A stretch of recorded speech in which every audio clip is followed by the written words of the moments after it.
Indonesia Barat.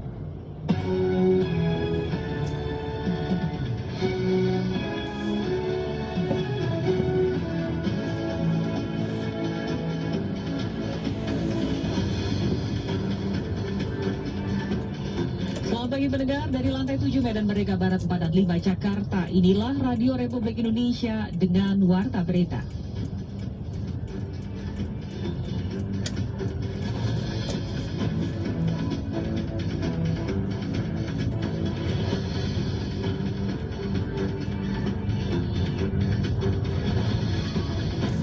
Lagi bahwa yang menjadi sasaran utama kita adalah usia di atas 18 tahun. Bukan berarti anak-anak itu tidak jadi prioritas, dia menjadi prioritas, tetapi yang lebih penting adalah usia di atas 18 tahun. Memang aparatur negara ini lagi diuji, kerjaan mereka adalah berat, begitu kan? Apalagi pandemi ini kan bukan hanya soal bicara kesehatan, tetapi kan imbasnya sudah ke sosial, ekonomi sudah jelas, hingga ke keamanan begitu.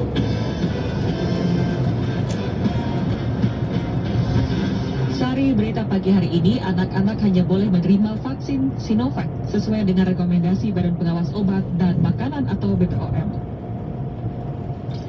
Tekanan pekerjaan yang begitu besar dianggap menjadi salah satu penyebab Menteri Sosial Tri Risma hari ini memarahi bawahannya. Inilah warta berita selengkapnya Rabu 14 Juli 2021, saya Risti Rustarto.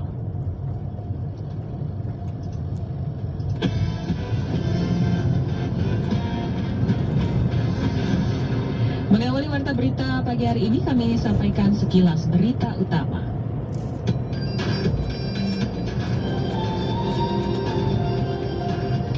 Menteri Kesehatan Budi Gunadi Sadikin mengatakan akan mengandalkan oksigen konsentrator untuk memenuhi kebutuhan di tengah lonjakan kasus COVID-19. Budi juga menyebutkan total kebutuhan oksigen saat ini mencapai 60 hingga 70 ribu tabung per hari. Kepala Badan Pengawas Obat dan Makanan atau BPOM, Penny Lukito menyampaikan bahwa pihaknya segera mengeluarkan izin penggunaan darurat atau EUE untuk menggunakan obat COVID-19 merek Rekdantimab, dan obat tersebut berjenis antibodi monoklonal yang bisa diberikan kepada pasien COVID-19 yang diprediksi akan bergejala berat.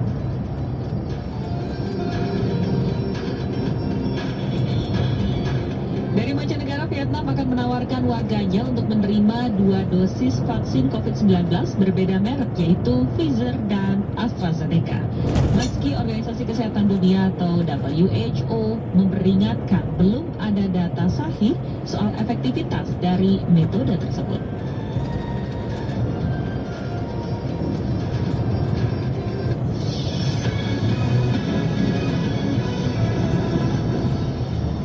Oksigen portable dalam kemasan tabung kaleng sulit didapatkan di apotik karena stoknya yang kosong.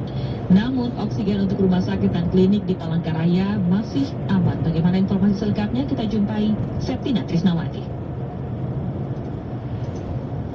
Kalau pakai tabung gede itu kan, dan itu nggak masalah. Memang yang sekarang lagi langka itu yang tabung kecil dan yang bentuknya kaleng itu yang langka memang. Itu memang saya akui. Stok oksigen dalam kemasan tabung kaleng yang biasanya dapat dibeli warga di apotek-apotek beberapa hari terakhir kosong. Oksigen portable isi 500 cc yang dijual dengan harga sekitar Rp50.000 sulit didapatkan warga di Palangkaraya. Hal tersebut dibenarkan Ketua Himpunan Seminat Farmasi Masyarakat Hisparma Pengurus Daerah Ikatan Apoteker Indonesia PDIAI Kalimantan Tengah, Hamdayani Damanik. Menurutnya kekosongan stok oksigen portable disebabkan belum ada pengiriman dari distributor yang ada di Kalimantan Selatan. Gini, kalau pihak distributor itu kata kitanya, mereka lebih mendahulukan untuk memasoknya ke klinik ya, ke klinik sama rumah sakit itu dulu katanya. Baru sisanya, kalau ada sisanya baru dibagikan ke apotek-apotek. Sejauh ini begitu, karena distributor itu tidak bisa membagikannya langsung ke personal, itu nggak boleh. Memang sudah ada aturan ya, sudah ada undang-undangnya juga terkait itu, dan Menteri Menteri Kesehatan juga sudah mengatur itu. Jadi dari distributor itu tidak bisa langsung ke personal, harus melewati melewati rumah sakit, klinik atau apotek. Handayani mengakui saat banyak masyarakat mencari, ada saja spekulan yang datang menawarkan oksigen dalam tabung kaleng dengan harga yang lebih tinggi. Pihak di luar distributor yang sudah memborong dari tempat-tempat lain tersebut berusaha mendapatkan keuntungan dari situasi saat ini. Namun menurutnya masyarakat tidak perlu panik, sebab sebenarnya stok oksigen untuk penanganan pasien COVID-19 atau pasien lain yang memerlukan masih tersedia di fasilitas kesehatan. Penanggung jawab distributor gas medis dan industri, CV Palangkagas, Triyuda mengatakan, hingga saat ini stok oksigen tabung di Palangkaraya aman dan pasokan lancar tanpa kendala. Selain itu, harga oksigen juga tidak mengalami perubahan. Harga isi ulang oksigen dalam kemasan tabung 6 meter kubik sebesar Rp110.000 dan kemasan tabung 1 meter kubik di harga Rp90.000. Namun diakui Triyuda, permintaan oksigen oleh rumah sakit terus meningkat sejak awal bulan Mei lalu. Masuk ke bulan Juli, minggu pertama ini, minggu kedua naik terus kayak gitu. Tapi ya puji Tuhan lah, ya kan kita memang awalnya agak worry dan seperti ini, tapi ya Tuhan bela kayak gitu. Tuhan mudahkan segala sesuatunya. Terutama pengiriman, karena kan kita ini mengandalkan supply dari Surabaya kan, kita dari Surabaya Banjarmasin itu menggunakan tangki. Triyuda memastikan pihaknya berupaya mengamankan persediaan oksigen tabung untuk kebutuhan rumah sakit. Rumah sakit yang menjadi mitra CV Palangkagas diantaranya Rumah Sakit Islam Muhammadiyah, Rumah Sakit TNI, Rumah Sakit Bayangkara, RSUD Kota Palangkaraya, RSUD di Kabupaten Gunung Mas dan Pulau Pisau.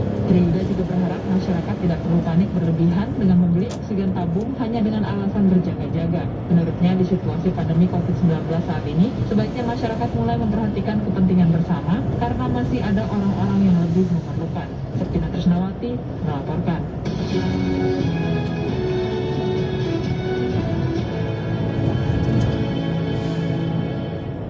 Palangkaraya kita menuju ke Yogyakarta. Pemerintah Kota Yogyakarta sudah memulai pelaksanaan vaksinasi bagi anak-anak di wilayahnya sebanyak lebih dari 44.000 anak-anak berusia 12 hingga 17 tahun dan akan menjadi sasaran vaksinasi COVID-19.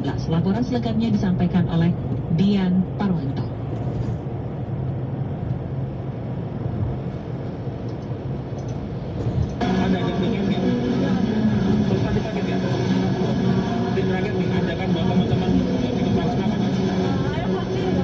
Percepatan vaksinasi terus dilakukan pemerintah Kota Yogyakarta, termasuk vaksinasi COVID-19 bagi anak-anak yang hari ini mulai dilaksanakan.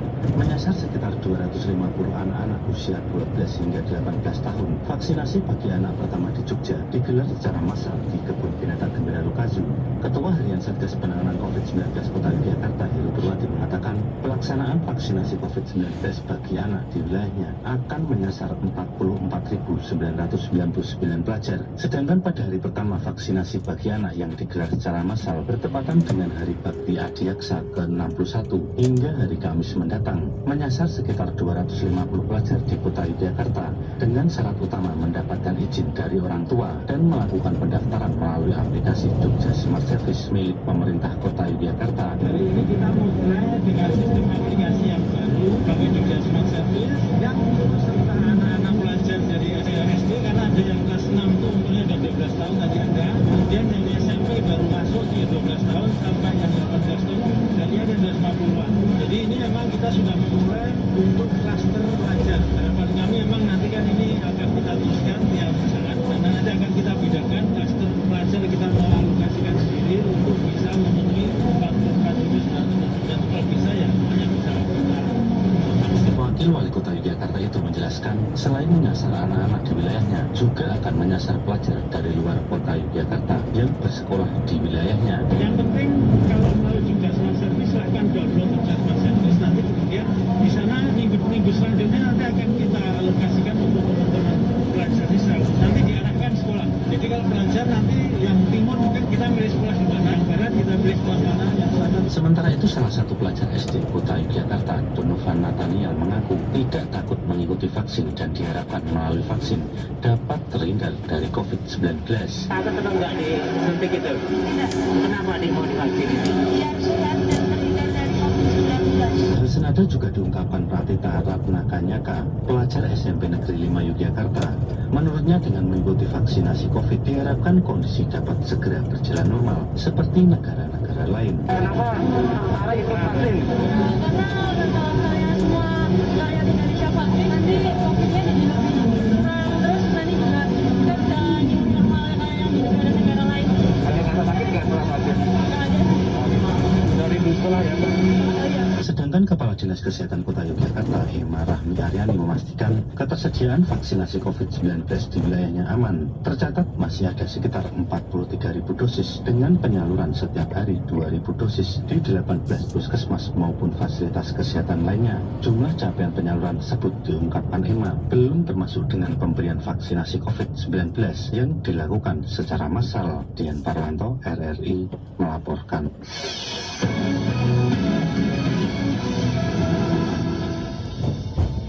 Juru bicara vaksin Kementerian Kesehatan atau Kemenkes, Siti Nadia Tarmizi, mengatakan anak-anak hanya boleh menerima vaksin Sinovac sesuai rekomendasi dari Badan Pengawas Obat dan Makanan atau BPOM, sementara jenis vaksin Sinovac belum masuk dalam vaksinasi mandiri.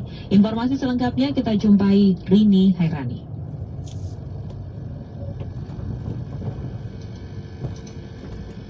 Bu, kesempatannya, maaf saya off kamera ya Bu. Kementerian Kesehatan mengalokasikan 20 juta dosis vaksin COVID-19 untuk anak usia 12 hingga 17 tahun yang akan diberikan secara bertahap. Sejauh ini Kemenkes juga telah memvaksin 153.000 anak secara nasional. Juru bicara vaksinasi COVID-19 Siti Nadia Tarmizi mengatakan vaksinasi anak ini merupakan salah satu cara efektif dalam melindungi anak dari penularan COVID-19. Nadia menegaskan anak-anak hanya boleh menerima vaksin Sinovac sesuai dengan rekomendasi Badan Pengawas Obat dan Makanan, sementara jenis vaksin Sinovac belum masuk dalam vaksinasi mandiri. Kalau untuk anak sendiri usia 12-17 tahun itu ada diperkirakan 20 juta anak-anak yang berusia 12-17 tahun yang berada di jenjang pendidikan formal maupun yang tidak berada di jenjang pendidikan. Jadi kita sudah mengalokasikan kurang lebih 20 juta tapi tentunya bertahap. Kami sampaikan sekali lagi bahwa yang menjadi sasaran utama kita adalah usia di atas 18 tahun.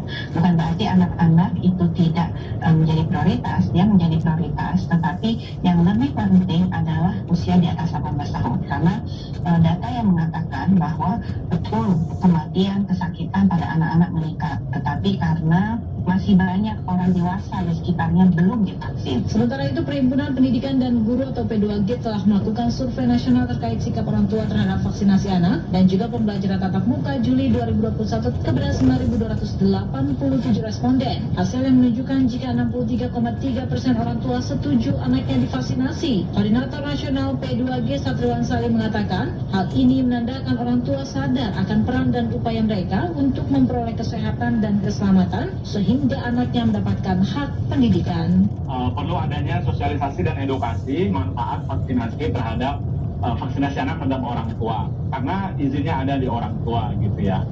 Dapat dilakukan oleh Kemenkes, Kemendikbudristek, Kemenak, Pemda, sekolah, wali kelas dan media massa. Wali kelas saya rasa sangat berperan penting di sini untuk memberikan informasi kepada orang tua gitu ya, karena orang tua lah yang karena wali kelas lah yang secara intens berkomunikasi dengan orang tua siswa. Lalu media massa misalnya melalui iklan layanan masyarakat ya, iklan layanan masyarakat agar menarik minat orang.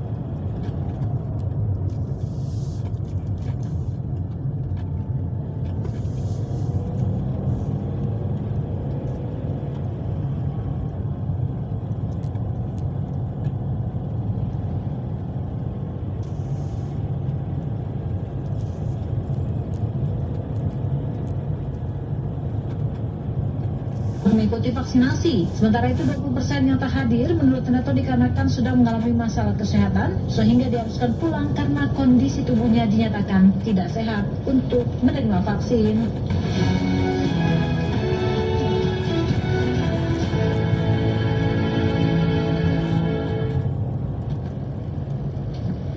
Sementara itu Menteri Kesehatan Budi Gunadi saat rapat kerja dengan Komisi 9 DPR memprediksi puncak gelombang kedua COVID-19 Indonesia terjadi pada akhir Juli 2021. Jika masyarakat mematuhi 5M, khususnya mengurangi pergerakan, sementara Komisi 9 Kurniasih Mufidayati meminta angka kesembuhan pasien COVID-19 ditingkatkan dengan mengklasifikasi rumah sakit.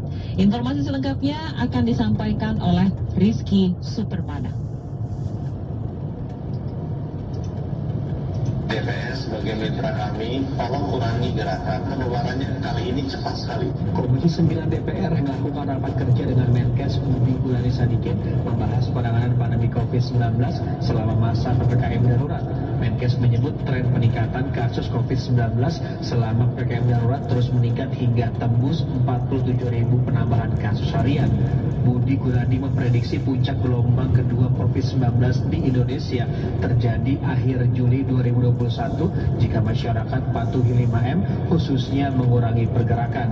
Menurutnya COVID-19 varian Delta menular lebih cepat, tercatat selain di Jawa Bali, penularan terjadi di Sumatera, Kalimantan, Sulawesi hingga Papua. Di bulan ini kita harus antisipasi. Sampai akhir bulan kita harus benar-benar mempersiapkan fasilitas kesehatan kita, dan ini sangat ditentukan oleh ketegasan kita, disiplin kita untuk mengurangi pergerakan. Karena penularannya kali ini cepat sekali untuk varian Delta ini. Ada 5 daerah di Sumatera, ada 2 di Kalimantan, 2 di Sulawesi, 1 di Papua, dan 1 di Nusa Tenggara. Yang harus kita amati dengan ketat. Sementara itu, anggota Komisi 9 DPR Kurniasih Mufidayati menyoroti angka kesembuhan yang menurun hanya 20.000 pasien sembuh, di mana justru angka penambahan 2 kali lipat dari angka kesembuhan.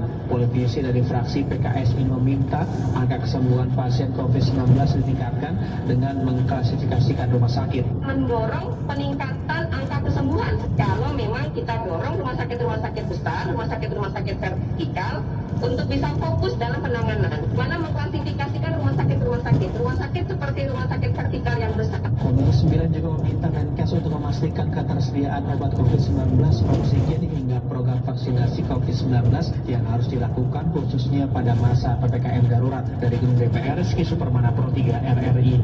Skenario yang mungkin perlu dikembangkan nih Pak Menteri.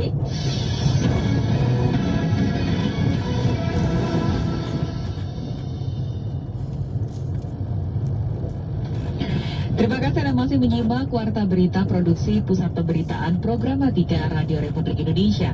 Tekanan pekerjaan yang begitu besar dianggap menjadi salah satu penyebab Menteri Sosial Tri Risma hari ini memarahi bawahannya yang didapati tidak mengerjakan pekerjaannya dengan baik.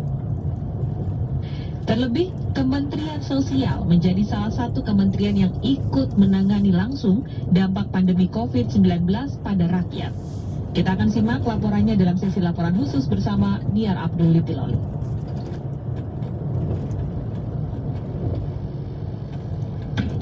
Laporan khusus.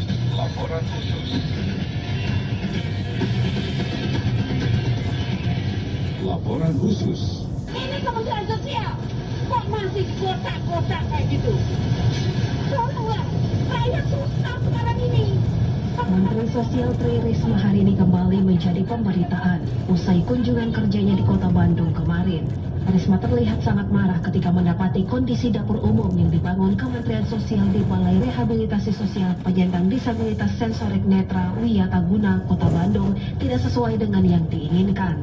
Beberapa hal memicu kemarahan Risma, diantaranya dapur umum yang kekurangan personil sementara masih banyak pegawai berada di dalam ruangan dan tidak terlibat dalam proses kerja di dapur umum, hingga penyediaan alat musik dengan pengeras suara aktif untuk menyambut kedatangannya. Sontak hal ini membuat Risma geram dan langsung meluapkannya kepada Kepala Balai Sosial dan staf Balai Wiyataguna. Melihat kondisi ini, pengamat kebijakan publik Universitas Islam Syekh Yusuf Adif Miftahul menyebut merupakan sebuah kewajaran, di mana saat ini para pejabat publik berada dalam tuntutan pekerjaan yang berat, terlebih bagi mereka yang berhubungan langsung dengan penanganan pandemi atau dampak dari pandemi. Ya, saya kira pesan yang disampaikan Bu Risma ya, ini adalah harus punya sense of crisis yang sama, harus mengerti bahwa ini adalah extraordinary. Tidak boleh ada katakanlah seperti itu. apalagi modelnya Risma kan seperti itu kan gitu. Ini memang bahwa satu kesatuan harus memahami bahwa ini adalah pekerjaan yang tidak boleh biasa-biasa saja, itu juga penting.